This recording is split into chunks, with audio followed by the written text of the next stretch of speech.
काय तिलोत्तमा, चंद्रकांतजी काय त्यांच्या कुकुलबाळाचं सांत्वन करायला गेलेत वाटतं, नीलचं. तीच संधी साधली आणि म्हटलं चला येते तुझ्याशी बोलायला. तुझं काय चाललंय भैरवी? मुद्दाम करतेस ना हे सगळं? काल माझ्या घरात जो तमाशा झाला त्या मागे सुद्धा तुझा हात होता ना, खरं सांग मला. अरे वा, कळलं तुला? मला वाटलं तू रात्रीच मला जाब विचारायला येशील, पण मग म्हटलं असू दे, चंद्रकांतजींचं सांत्वन करण्यात बिझी असशील तू. मग म्हटलं बहुतेकीला कळलंच नाहीये म्हणून स्वतःच आले. तुला कळतंय ना, या सगळ्याचा मला खूप त्रास होतोय भैरवी. माझ्याच घरात माझ्याच माणसांना मला घाबरून राहावं लागतंय, ते तुझ्यामुळे. सांग मी काय सांगितलंस त्या डॉक्टरला? सांग, जगन्नाथ का चिडला होता एवढा? त्याने तेच सांगितलं जे मी त्याला सांगायला सांगितलं होतं, आणि यात माझा उद्देशही साध्य झाला. काय सांगितलंस तू? कसला उद्देश तुझा? का माझं घर उद्ध्वस्त करायला टपलीयस तू? सांग ना. जुने जुने विषय उकरून काढू नकोस. ती सानिका गेली, तिच्याबरोबर खरं तर हा विषय संपायला पाहिजे, पण नाही. तुला माझं घर उद्ध्वस्त करायचंच आहे आणि म्हणून तू जुन्या जुन्या विषयांना वाचा फोडतेस तू. जर मी वाचा फोडू शकते ना, तर ती वाचा बंद करायची चावी सुद्धा माझ्याच खिशात आहे. कळलं? आता तरी तुझं गुपित फुटणार नाहीये, पण तिलोत्तमा, या निमित्ताने मी तुला एक झलक दाखवली. झलक बघ ना. आता काल जे काय झालं ना छोटं मोठं, तो तर एक छोटासा ट्रेलर होता, छोटासा ट्रेलर. पण जर का तू माझं ऐकलं नाहीस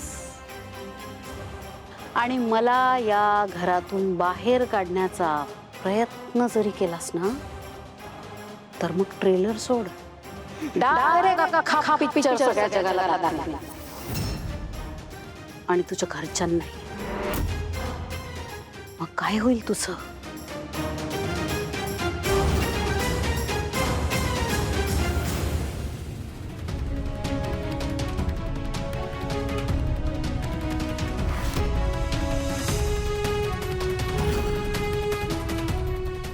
तू जर इथे तुझ्या सासऱ्याची वकिली करायला आली असशील ना, तर आल्या पावली परत निघ.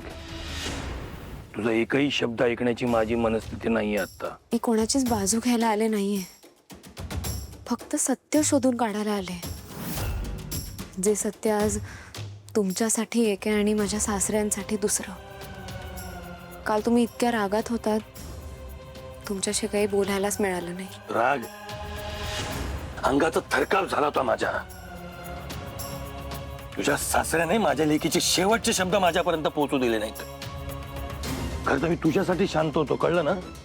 तुझं नाव लोकांसमोर यायला नको म्हणून मी तुझ्याशी बोललो नाही. माहिती आहे मला, पण मला सांगा, काल तुम्ही तिथे जे काही बोललात, जे आरोप केलेत, ते त्या डॉक्टरांनी तुम्हाला सांगितलं म्हणूनच ना? मग काय मी स्वतःच्या मनाने गोष्टी रचून सांगतोय तुला? तो डॉक्टर स्वतः बोलला की माझ्या लेकीला मला भेटायचं होतं, मला काहीतरी सांगायचं होतं. पण त्या नर्सने त्या चंद्रकांतला बाप समजून आत घेऊन गेली. पण मग ते डॉक्टर खरंच बोलत असतील हे कशावरून? कारण त्याला मी धमकावलाच असा होता की खोटं बोलण्याची त्याची तापच झाली नसते.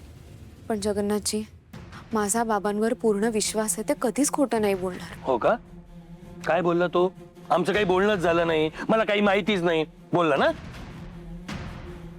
तुम्ही त्यांचं अर्धवटच ऐकलत आणि त्यांच्यावर हात उचललात. पण त्या डॉक्टरांनी जे काही तुम्हाला सांगितलंय ते निम्म खरं होतं, पण पुढचं सगळं खोटं होतं. काय काय म्हणायचंय काय तुला? खरं तर बाबा सानिकाला भेटलेच नाही. हो, म्हणजे ती नर्स बाबांना न्यायला आली होती हे खरं आहे. बाबा सानिकाला भेटायला निघाले होते हेही खरं आहे.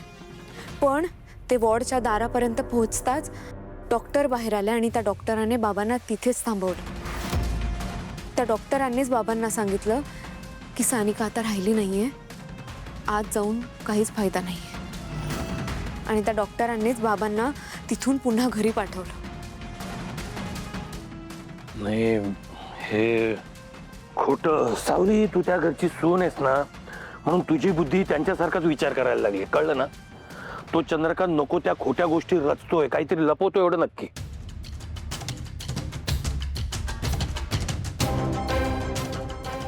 पण माझा बाबांवर पूर्ण विश्वास आहे. ते खोटं नाही बोलणार. आणि तो खोटं बोलतो याच्यावर माझा पूर्ण विश्वास आहे. पण मी सत्य शोधून काढणार, कळलं ना? तू मुळीच काळजी करू नकोस तिलोत्तमा. तुझं सत्य असं इतक्यात बाहेर येऊ देणार नाहीये मी. उलट तुझं सत्य तर आता बाजूलाच राहिलं आणि सगळं फोकस गेलाय आता आपल्या चंद्रकांतजींवर.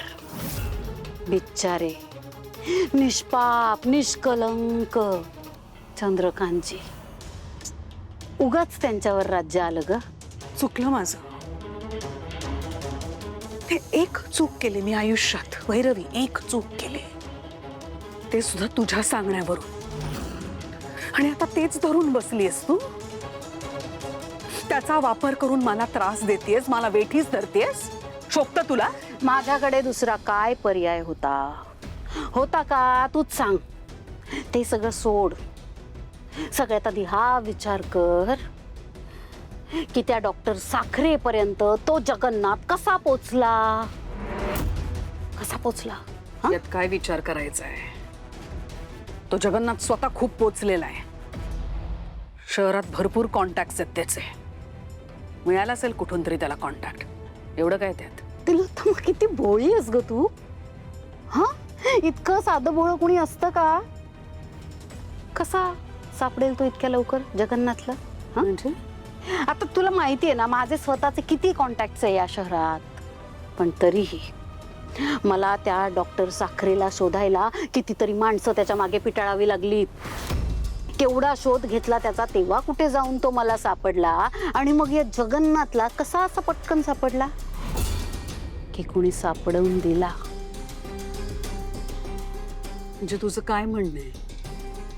कोणीतरी जगन्नाथला त्या डॉक्टरांचा कॉन्टॅक्ट दिला? कोणी? सावलीने. नाही, तिचा काय संबंध इथे?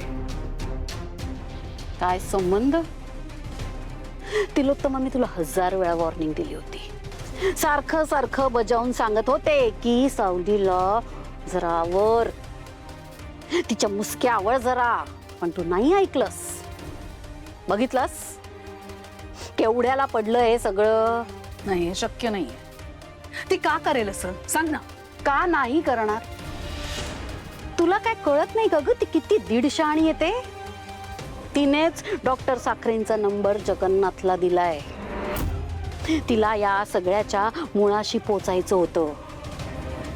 तिला संशय आला होता आपला की या दोघींचं या डॉक्टरशी काही ना काही कनेक्शन आहे.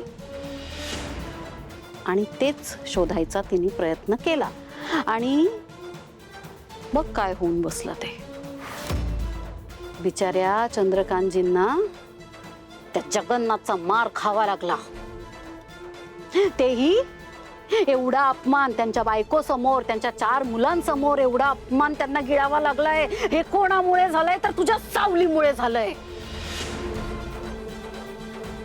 आर यू सिरियस सावली?